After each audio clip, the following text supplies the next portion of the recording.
Bwana asifiwe. Basi tutaimba tenzi namba 78.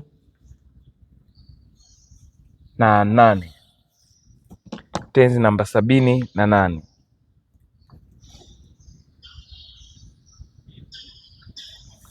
Kumradhi, tenzi namba 77. Tutaimba tenzi namba 77. Msalabani pa Mwokozi, hapo niliomba upozi, akaniokoa mpenzi, mwana wa Mungu, mwana wa Mungu, Yesu Mwokozi wangu mimi, akaniokoa mpenzi, mwana wa Mungu, chini ya mti msumbufu, niliomba utakatifu, akanikomboa kwa damu, mwana wa Mungu, mwana wa Mungu, mwana wa Mungu, Yesu Mwokozi wangu mimi, alinikomboa kwa damu, mwana wa Mungu, aliniokoa dhambini, ikawa kunikaa ndani, aliponifia mtini, mwana wa Mungu, mwana wa Mungu, mwana wa Mungu, Yesu Mwokozi wangu mimi, alikomboa kwa damu, mwana wa Mungu, damu ya Yesu, damu ya Yesu ya thamani, uniokoa makosani,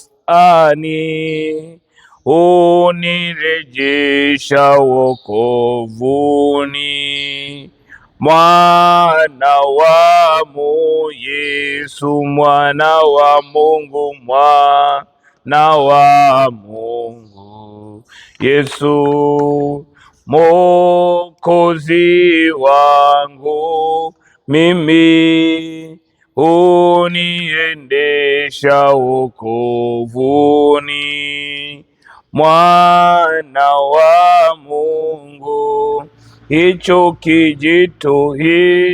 kijito cha gharama, leo jitwike kwa kuzama, kwake uone uzima, mwana wa Mungu, mwana wa Mungu, mwana wa Mungu, Yesu Mwokozi wangu mimi, kwake uone uzima, mwana wa Mungu. Basi tusogee mbele za Mungu, tumshukuru yeye ambaye ametuamsha, ambaye ametupa uzima, ambaye ametupa nafasi nyingine ya kuingia hemani mwake. Tumwambie Bwana, natamani uanze siku hii pamoja nasi. Basi tusogee mbele za Mungu tuombe.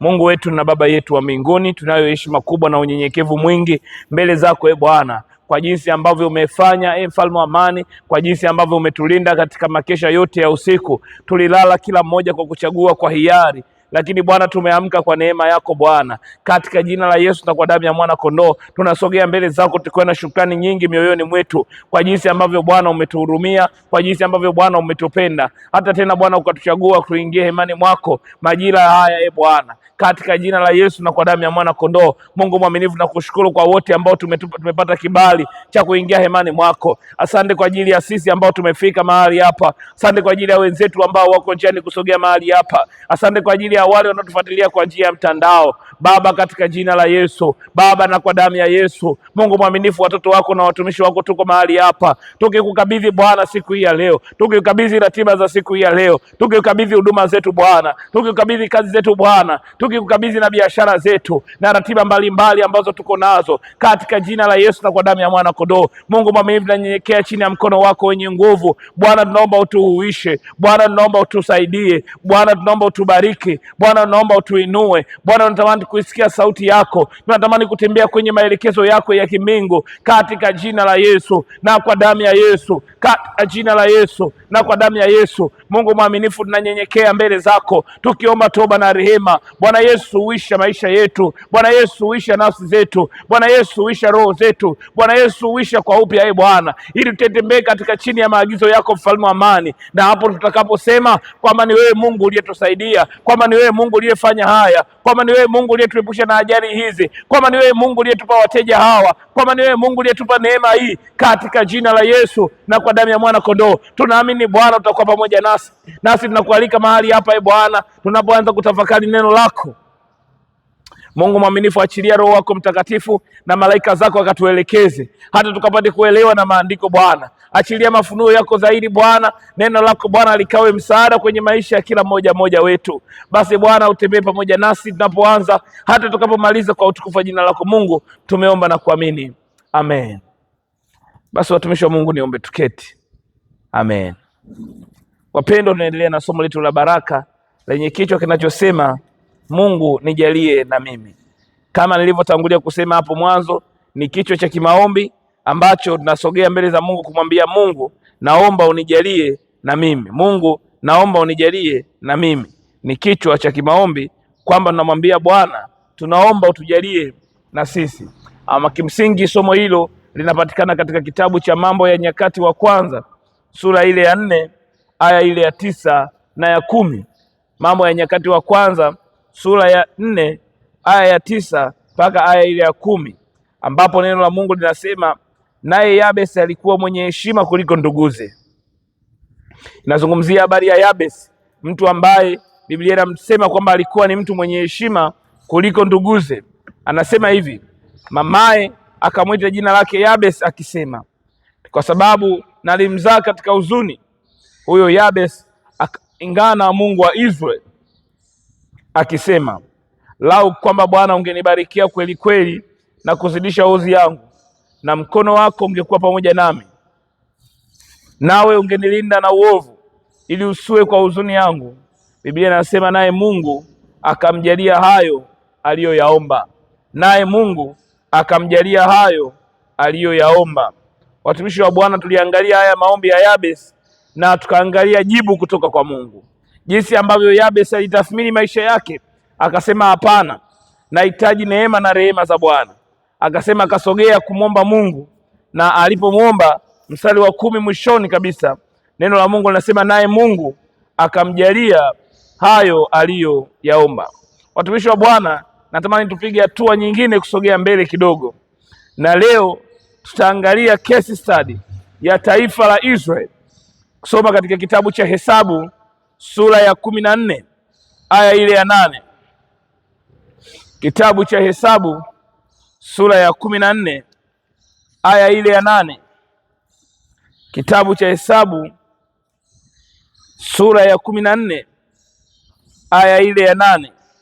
Neno la Mungu linasema, ikiwa Bwana anatufurahia, atatuingiza katika nchi hii, atupe iwe yetu, nayo ni nchi yenye wingi wa maziwa na asali.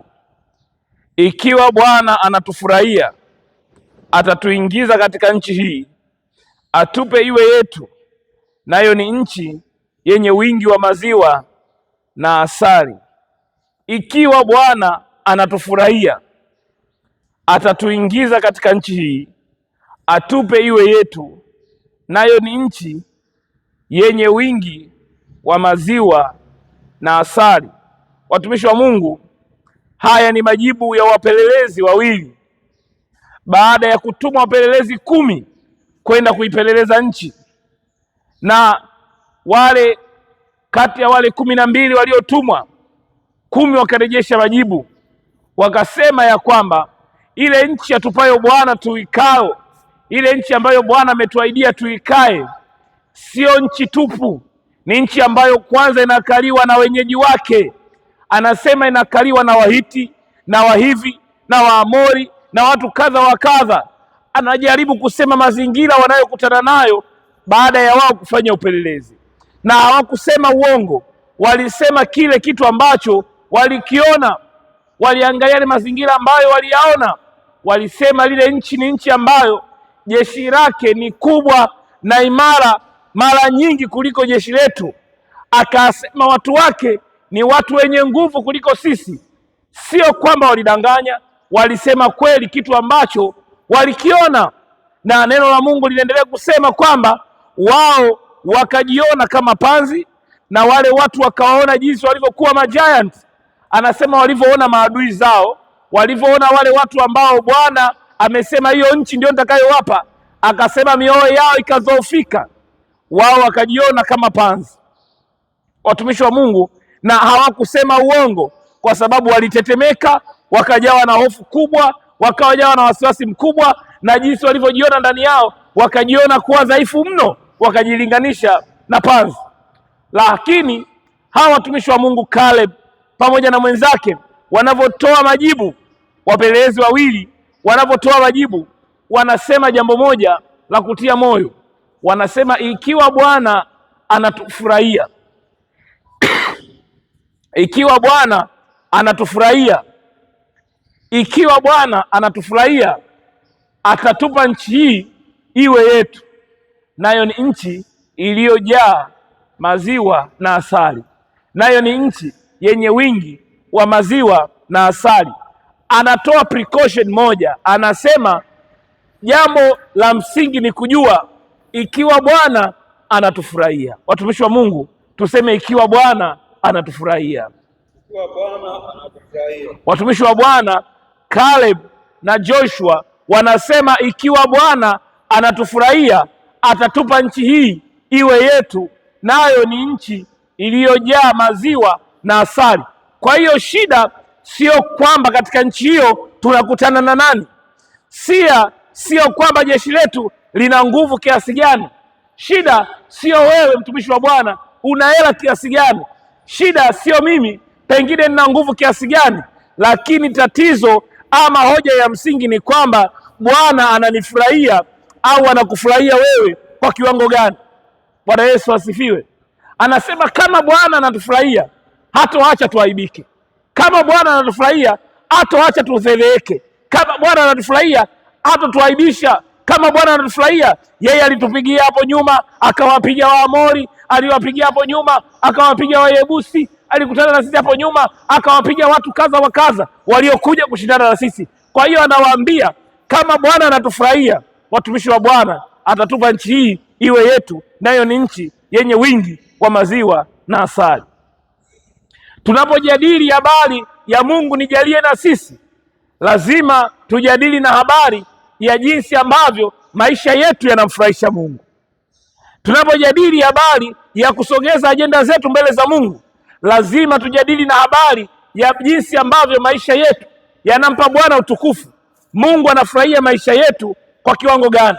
Mungu akiangalia juu mbinguni, akatazama duniani, akatazama hapa Mwananyamala, akaangalia hapa Kinondoni, akaangalia hapa Kristo Mfalme, akaangalia maisha yetu pengine ya rohoni, maisha yetu pengine ya mwilini, yanamfurahisha Mungu kwa kiwango gani?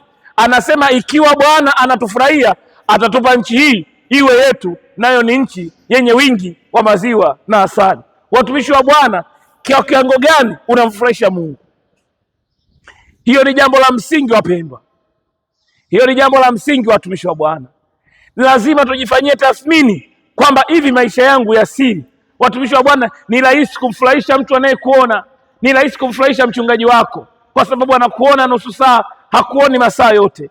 Ni rahisi kumfurahisha pengine mwenza wako kwa sababu atakuona muda fulani na muda fulani asikuone. Ni rahisi kumfurahisha mwanadamu kwa sababu pengine ana manufaa na ile kitu. Lakini swala la msingi, Joshua na Caleb wanasema, je, Bwana anatufurahia kwa kiwango gani? Anasema ikiwa Bwana anatufurahia, yeye atatuponya. Ikiwa Bwana anatufurahia, yeye atatutia miujiza. Ikiwa Bwana anatufurahia, yeye ataleta uponyaji. Ikiwa Bwana anatufurahia, yeye atatupa biashara, atatupa neema, atatupa nchi hii iwe yetu, nayo ni nchi yenye wingi wa maziwa na asali.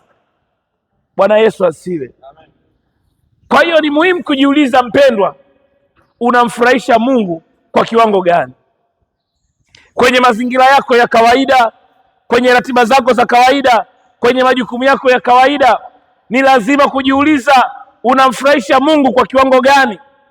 Ni muhimu sana wapendwa, maisha yetu kama yanampa Bwana furaha, hapo ni nafasi nzuri. Anasema kama Bwana anafurahi, hii nchi anatupa iwe yetu. Wapendwa, acha niwaambie katika jina la Bwana, haijalishi hiyo nchi wamekaa watu gani, haijalishi hiyo nchi miundombinu yake ikoje, haijalishi hayo mazingira ni magumu kiasi gani, lakini kama Bwana anatufurahia, wapendwa, acha niwaambie, tutasogea mbele kwa ushindi, tutasogea mbele kwa ushuhuda, kwa sababu Bwana tuna uhakika anafurahia yale maisha ambayo tunayaishi. Tuna uhakika Bwana anafurahia maisha yetu. Bwana asifiwe. Amen. Nasema hivi, jambo la msingi la wewe kufanya assessment, la wewe kufanya uchunguzi mama yangu, la wewe kufanya uchunguzi dada yangu, la wewe kufanya uchunguzi kaka yangu, nasema jambo la msingi ni kuangalia sio maadui zako, sio ugumu wa mazingira, sio mazingira ya nje, ni mazingira yako ya ndani yanampa Bwana utukufu kwa kiasi gani. Sema amina. Amen. Sema amina. Amina. Kama mazingira yako ya ndani yanampa Bwana utukufu, hata hayo mazingira ya nje Bwana atakupa yawe yako katika jina la Yesu. Anasema hii ni nchi yenye wingi wa maziwa na asali. Na hapa nitaendelea mbele kidogo kusema maziwa ni nini, kusema na asali ni nini.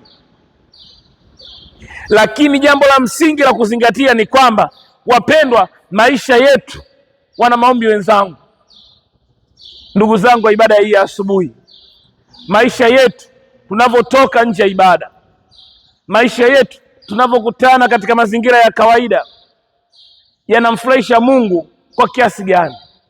Ni maombi yangu tuishi maisha yanayomfurahisha Bwana, ili tumruhusu Mungu atupe vile ambavyo tunavihitaji. Wapendwa, Yabesi anaposema akamlingana Bwana, akamwambia Bwana, lau kama Bwana ungenibarikia kweli kweli na kuongeza hozi yangu na ukatanua mipaka yangu, anasema na mkono wako ungeenda pamoja nami na ungenitenga na uovu. Alafu anasema Mungu akamjalia Yabesi yale yote aliyoyaomba. Yaani Mungu akamjalia Yabesi yale yote aliyoyaomba. Wapendwa, kwenye jambo la kawaida hivi, unadhani huyu mtu maisha yake yanamfurahisha Mungu au hayamfurahishi Mungu? Kama yangekuwa hayamfurahishi Mungu, pengine Mungu asingemjibu.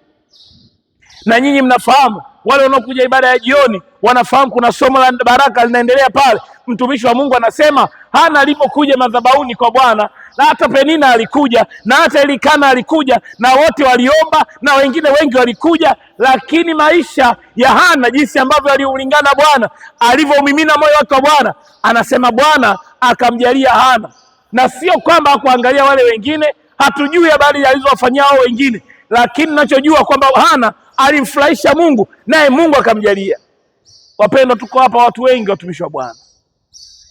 Kanisa hili tuko wengi watumishi wa Bwana. Sio ajenda ya tupo wangapi.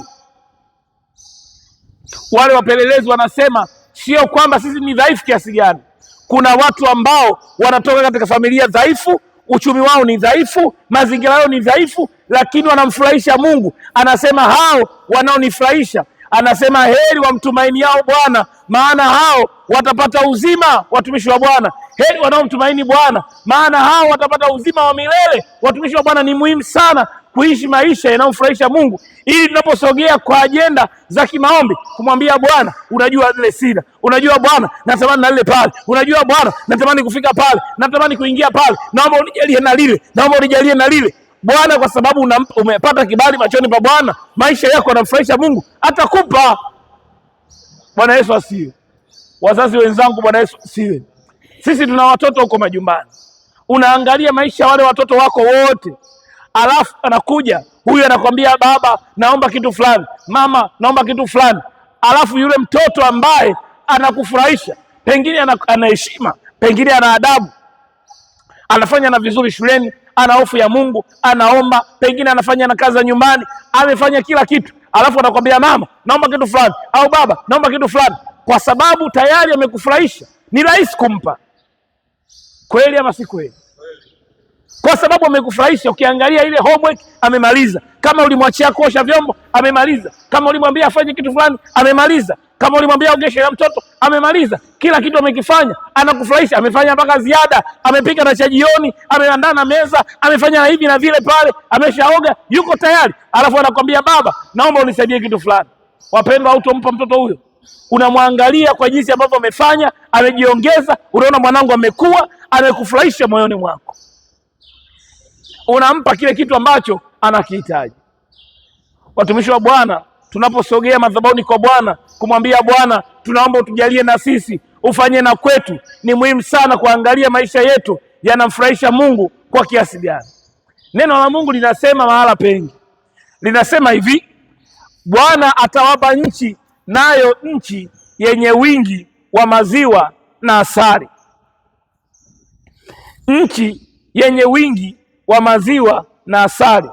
Mstari wa 8 anasema hivi, ikiwa Bwana anatufurahia, atatuingiza katika nchi hii, atupe iwe yetu, nayo ni nchi yenye wingi wa maziwa na asali.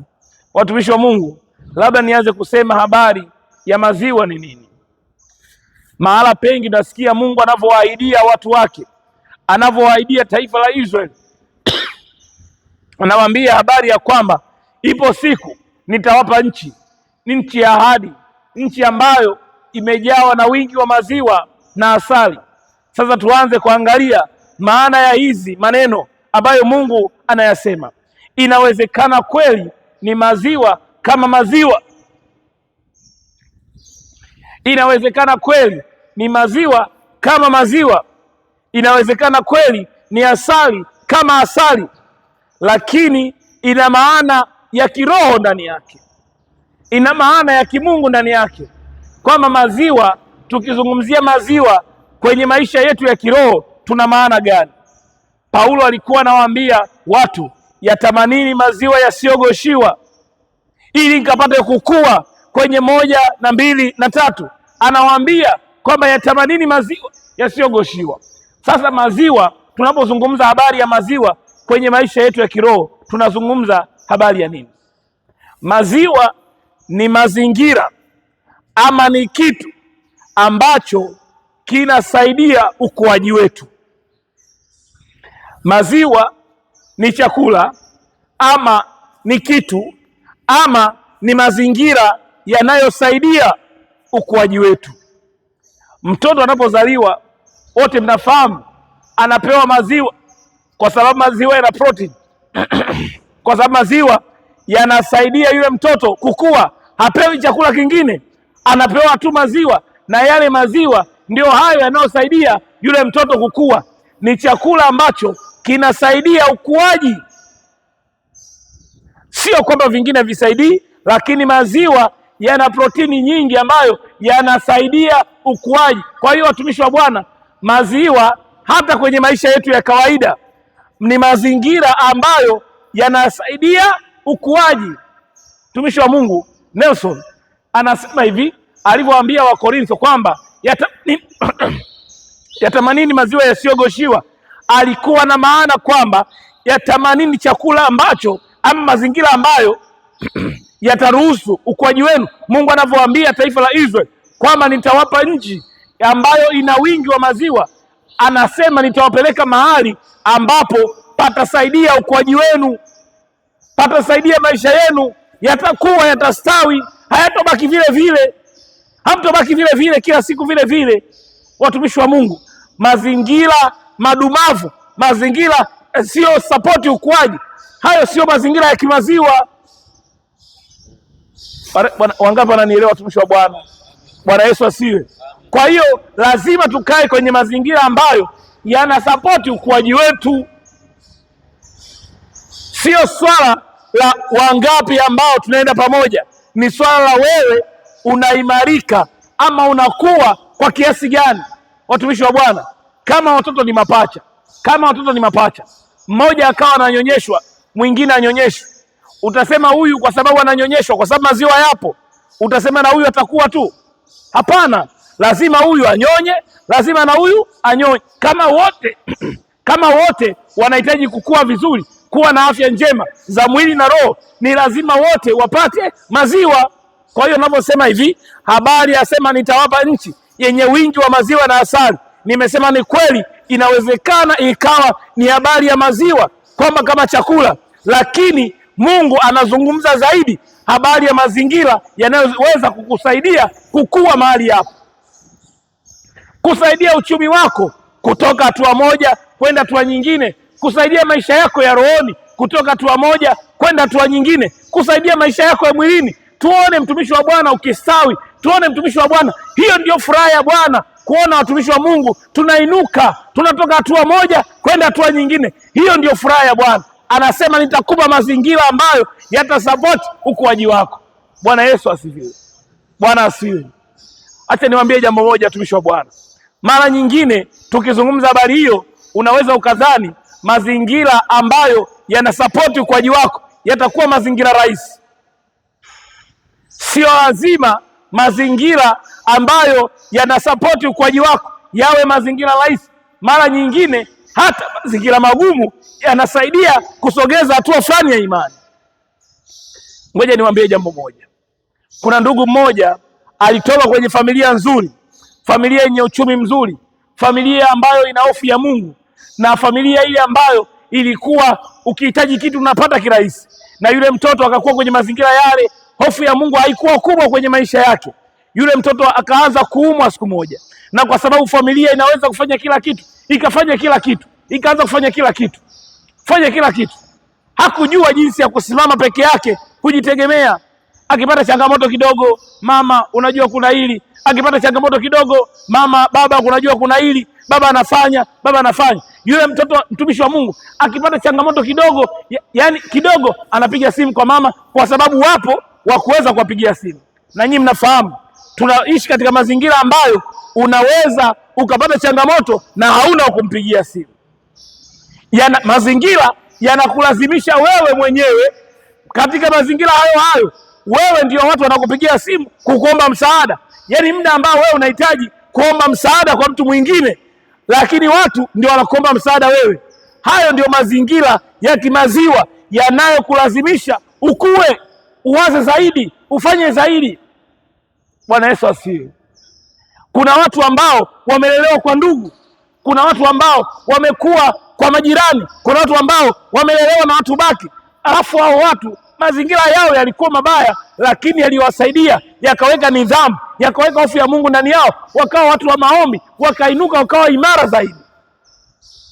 Hayo ndio mazingira ya maziwa. Bwana Yesu asifiwe. Sijajua mpendwa, maisha yako yapo kwenye state gani? Acha nikwambie habari ya huyu kijana baada ya kupata changamoto kadhaa wa kadha, tukaja naye kuomba. Mtumishi wa Bwana naambia, Bwana inahitaji tufunge.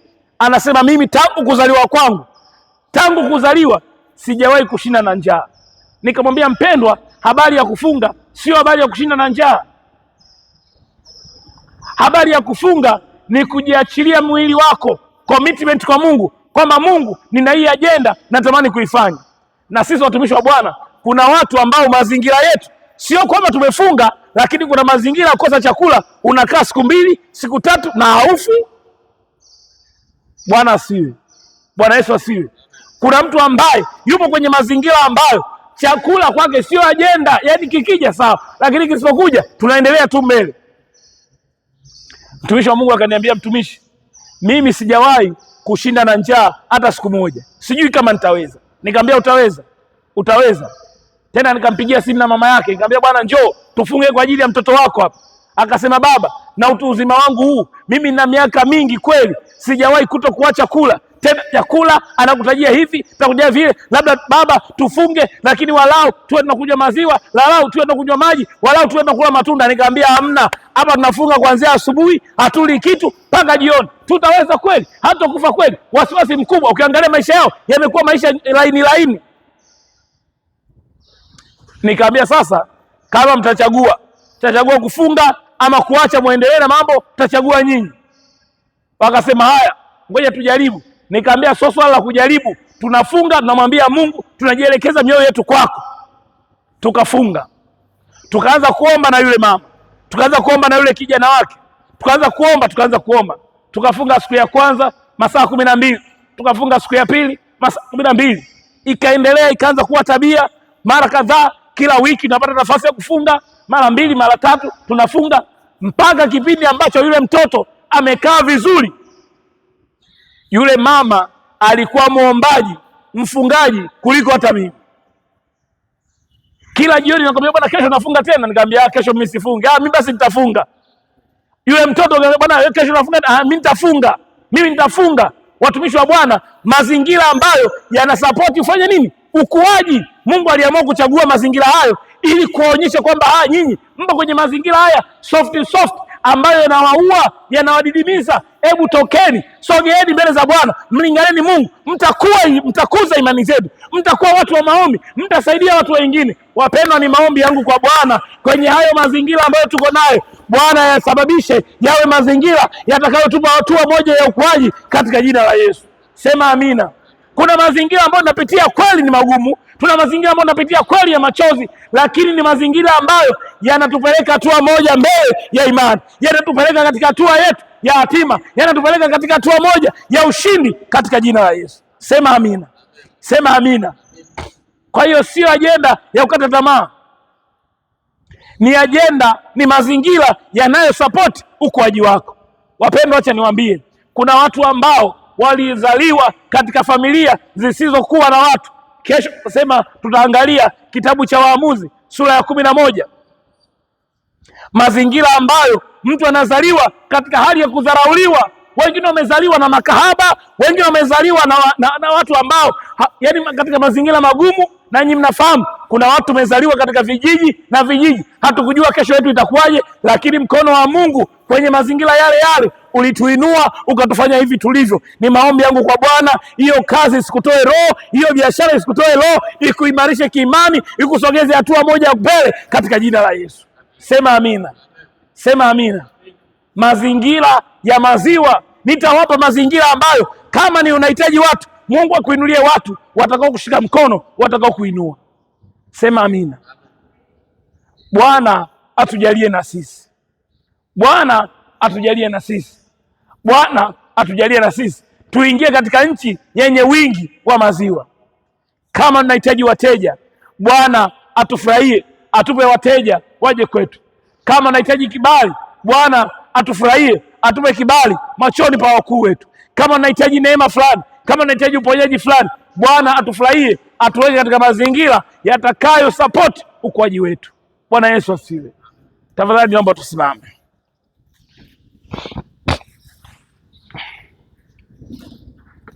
Tutaimba wimbo wa kuabudu kwa muda mfupi, alafu tutaingia mbele za Mungu. Mwambie Mungu, naomba mazingira yangu yakawe mazingira yanayosaidia mimi kukua. Mazingira yangu inawezekana ni magumu, inawezekana sio mepesi, inawezekana ni mazingira ambayo nakosa jambo fulani. Mwambie Mungu, maisha yangu ya kufurahisha, nijalie na mimi Bwana, nijalie na mimi Bwana, nijalie na mimi Bwana.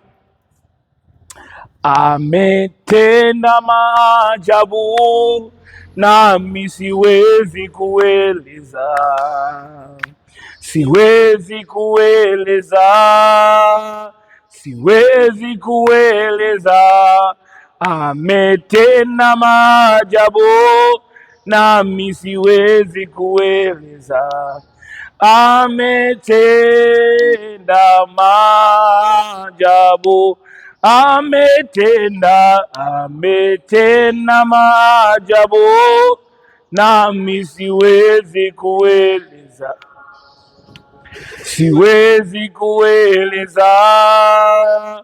siwezi kueleza, ametenda maajabu, nami siwezi kueleza, ametenda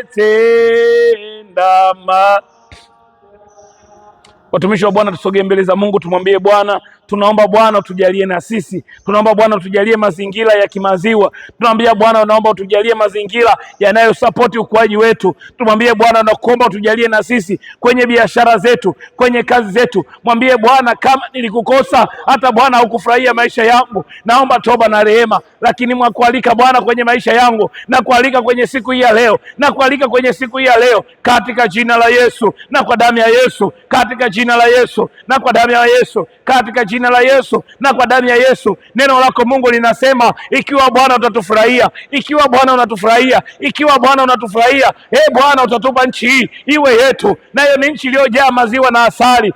Mfalme wa amani, Baba mwema, angalia maisha yetu, chunguza maisha yetu, angalia maisha yetu, chunguza utumishi wetu, chunguza mwenendo wetu, angalia Bwana huduma zetu, chunguza Bwana familia zetu, yawe Bwana zinazokufurahia. Tukufurahishe Bwana, tukupendeze Bwana, tukupendeze wewe. Hatua zetu mfalme wa amani zikupendeze wewe Bwana, zikupendeze wewe mfalme, zikupendeze Bwana na neema yako na rehema zako nyingi Baba, katika jina la Yesu na kwa damu ya mwana kondoo. Angalia maisha ya watoto wako hawa, angalia maisha ya watoto wako hawa, angalia jitihada na bidii waliokuwa nayo, angalia jitihada na bidii waliokuwa nayo Baba, katika jina la Yesu na kwa damu ya mwana kondoo. Ninaitia nguvu ya neema mbele zako, ninaitia nguvu ya rehema mbele zako, ninaitia nguvu ya uponyaji mbele zako, Baba mwaminifu, Mungu mwaminifu, katika jina la Yesu na kwa damu ya Yesu, katika jina la Yesu na kwa damu ya Yesu, katika jina la Yesu na kwa damu ya Yesu, katika jina la Yesu na kwa damu ya mwana kondoo, katika jina la Yesu na kwa damu ya mwana kondoo, katika jina la Yesu na kwa damu ya mwana kondoo.